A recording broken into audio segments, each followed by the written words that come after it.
क्या कहा सुखी बाबा ने? क्या मेरे इस रोग का कोई इलाज संभव है? क्या उन्होंने कोई उपाय मेरे ठीक होने का बताया है या नहीं? अरे भानुमती, सुखी बाबा ने तुम्हें ठीक करने का एक उपाय तो बताया है, लेकिन उस उपाय को पूरा कर पाना लगभग असंभव है। इस दुनिया में कोई ऐसा व्यक्ति नहीं है जो उस उपाय को कर सके। आप ऐसी बातें क्यों कर रहे हैं? मैं अपनी बाकी की जिंदगी ऐसे एक जगह पड़े पड़े नहीं बिता सकती। आप मुझे बताइए तो आखिर सुखी बाबा ने आपको क्या उपाय बताया है? मैं तुम्हें सही समय आने पर सारी बात बता दूंगा, तुम बस सही वक्त का इंतजार करो। इतना कहकर श्याम सिंह अपने खेतों की ओर निकल पड़ा। वहीं श्याम सिंह के चारों बेटे पूरे दिन गांव में इधर उधर घूमकर अपना समय बिता दिया करते। उनमें से एक को भी अपनी बीमार मां की चिंता न थी, जबकि श्याम सिंह एक तरफ तो अपनी बीमार पत्नी की वजह से दुखी था और दूसरी ओर जवान बेटों के घर में खाली पड़े रहने से वो परेशान था। एक दिन उसने अपने बेटों को बुलाया और कहा, मेरे बच्चों सुनो, मेरे पास तुम्हें देने के लिए कुछ नहीं है। अब तुम बड़े हो गए हो, तो तुम्हें इस दीन दुनिया को देखना होगा, अपना काम धंधा चुनना होगा और किस्मत आजमानी होगी। पर पिताजी, हमें किसी व्यवसाय या कला का कोई ज्ञान नहीं है। हम घर से दूर जाकर क्या करेंगे?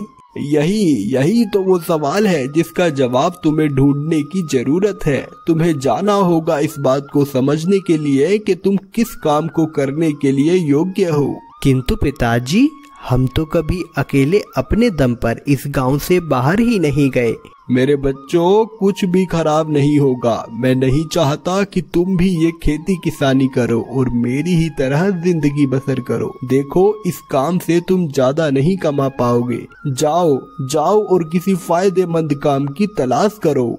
ठीक है पिताजी, अगर आप यही चाहते हैं तो हम अवश्य ही जाएंगे। चारों भाइयों ने अपने पिता का आशीर्वाद लिया और निकल पड़े। कुछ दूर जाने के बाद उन्हें 4 रास्ते दिखाई दिए जो अलग अलग 4 दिशाओं में जाते थे। सबसे बड़े भाई संजय ने उन सब से कहा, मेरे ख्याल से हम सबको इनमें से एक एक रास्ता चुनना चाहिए और फिर 4 साल के बाद हम सब इसी जगह आकर मिलेंगे। चारों भाई 4 अलग अलग रास्तों पर निकल पड़े। संजय को अपने रास्ते में एक आदमी मिला। अरे भाई, ये तो खतरनाक रास्ता है, तुम यहाँ से कहाँ जा रहे हो? मैं कोई व्यवसाय सीखना चाहता हूँ, किसी भी तरह का व्यवसाय जो मुझे जीविका कमाने के काबिल बना सके। तो फिर तुम मेरे साथ आओ, मैं तुम्हें संसार का सबसे शातिर चोर बना दूंगा। नहीं, मैं ईमानदारी से कमाना चाहता हूँ, चोरी चकारी से नहीं। मैं कोई भी ऐसा काम नहीं करना चाहता जिसके लिए मुझे जेल जाना पड़े। देखो भाई, तुमसे जेल जाने को कौन कह रहा है? चोरी की कला सीखो और फिर उसे भलाई के कामों में इस्तेमाल करो। संजय सोचने लगा कि किसी पेशे को सीखने में कोई बुराई नहीं है।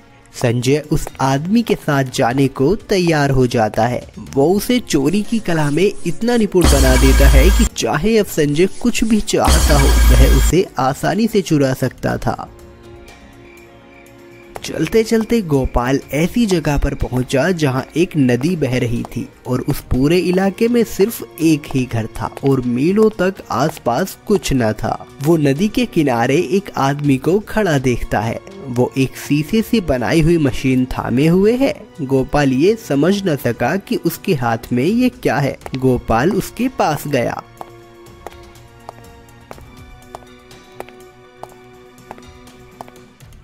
अरे भाई, आप क्या कर रहे हैं? इस मशीन से तुम वो चीजें देख सकते हो जो बहुत दूर है।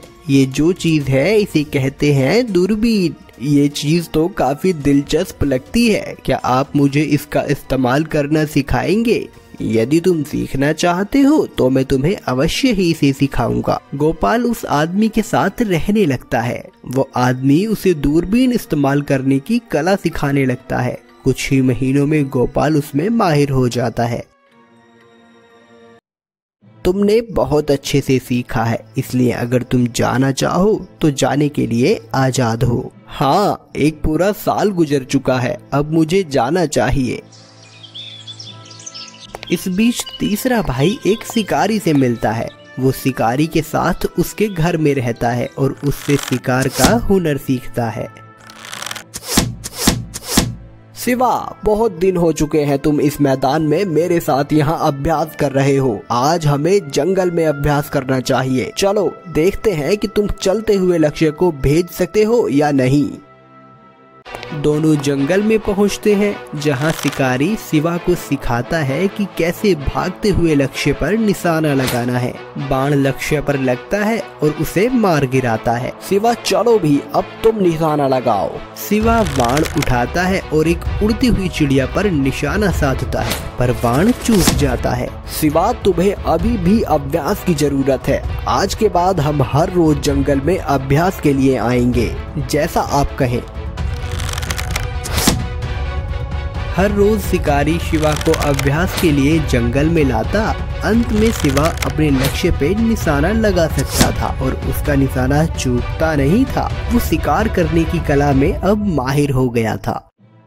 शाबाश शिवा, अब तुम्हारा निशाना पक्का हो गया है और तुमने अब इस कला का हर एक पहलू सीख लिया है। धन्यवाद भाई, आपने मेरी इतनी मदद की है। केवल आप ही के कारण मैं इसे सीखने के काबिल हो पाया हूँ। अब मैं घर जाना चाहता हूँ ताकि मैं अपने पिताजी की कुछ मदद कर पाऊँ। यकीनन तुम जा सकते हो और अपने साथ ये धनुष और बाण ले जाओ, ये तुम्हारे काम आएंगे। सबसे छोटा भाई वीर एक गांव में पहुंचता है जहां वो एक दर्जी से मिलता है। आए, कौन हो तुम और तुम यहाँ क्या कर रहे हो? मेरा नाम वीर है और मैं आया हूँ ताकि मैं कोई व्यवसाय सीख सकूं। ठीक है, मुझे बताओ, क्या तुम दर्जी बनने के इच्छुक हो? मैं तुम्हें सिखा सकता हूँ। बेशक, क्यों नहीं, मैं जरूर सीखना चाहूँगा। वीर दर्जी के घर में रहने लगा। अपने पूरे मन से दर्जी वीर को सिलाई की कला सिखाने लगा। वो वीर को इस काम की सारी बारीकियां सिखाता है। वो वीर को सिखाता है सुई में धागा कैसे डाले। जैसे जैसे समय बीतता गया, वीर दर्जी का काम बखूबी सीख गया। दर्जी वीर की मेहनत और वफादारी से बहुत खुश था। जब वीर जाने लगा तब दर्जी ने उसे सुई और धागा दिया और उससे कहा, मैं तुम्हारे काम से बहुत खुश हूँ। ये लो सुई और धागा, तुम इसे ऊन की तरह नरम रखो और लोहे की तरह मजबूत। फिर तुम कुछ भी कर सकते हो। तुम जब इससे कपड़ा सिलोगे तो उसमें लगे जोड़ को कोई भी नहीं देख पाएगा। उधर भानुमति की तबीयत दिन पे दिन बिगड़ती जा रही थी। अब तो लगता है मैं ऐसे ही पड़े पड़े दम तोड़ दूंगी। कम से कम अब तो मुझे ये बता दो कि आखिर सुखी बाबा ने ऐसा क्या उपाय बताया था जो किसी भी इंसान के लिए करना असंभव है। श्याम सिंह ने भी अब सुखी बाबा की बात भानुमति को बतानी शुरू की। प्रणाम बाबा। बाबा, मैं पड़ोस के गांव माहुलबनी में रहता हूँ। मेरी पत्नी बहुत लंबे समय से बीमार चल रही है। मैंने बहुत से वैद्य हकीमों से उसका इलाज भी कराया, लेकिन वह स्वस्थ नहीं हो पाई। अब मेरी आखिरी उम्मीद बस आप ही हो। सुक्की बाबा के पास अद्भुत शक्तियाँ थीं। बाबा ने श्याम के बताने से पहले ही भानुमति की हालत के बारे में अपनी अद्भुत शक्तियों से सब पता लगा लिया था। देखो श्याम सिंह, इस दुनिया में हर समस्या के लिए एक समाधान उपलब्ध है। बस जरूरत है उस समाधान को खोजने की। बाबा, आप जल्दी से फिर मुझे उस समाधान को बताइए।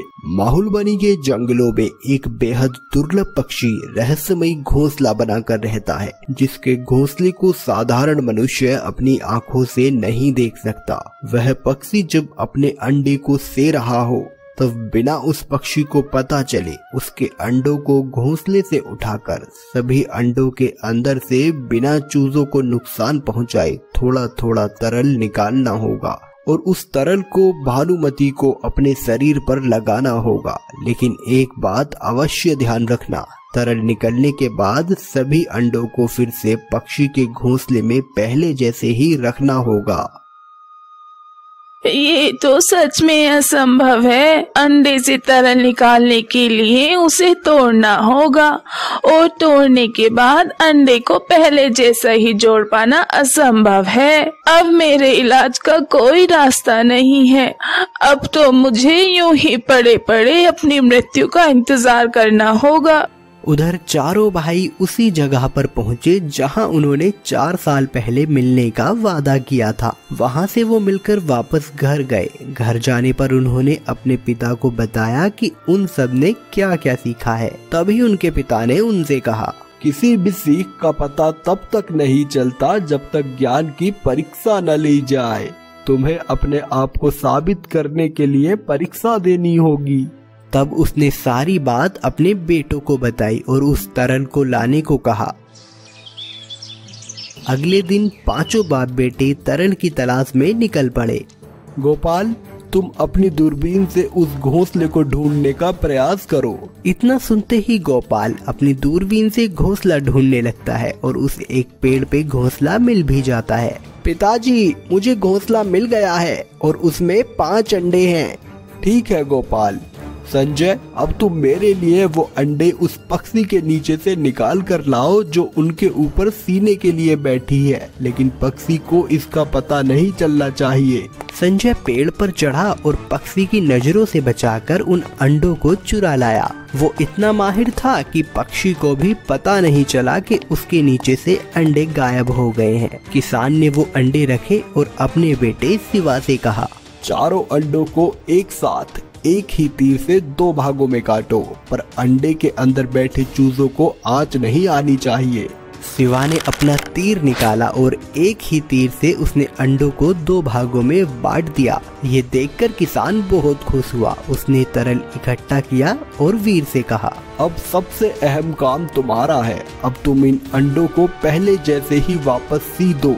यहाँ गलती की कोई भी गुंजाइश नहीं है। वीर ने अपनी सुई निकाली और हर एक अंडे को सी दिया और फिर संजय ने अंडे को वापस घोंसले में रख दिया और पक्षी को भी पता न चला। पांचों बाप बेटों ने तरल को ले जाकर भानुमति के शरीर पर लगा दिया, जिससे वह तुरंत ही स्वस्थ हो गई।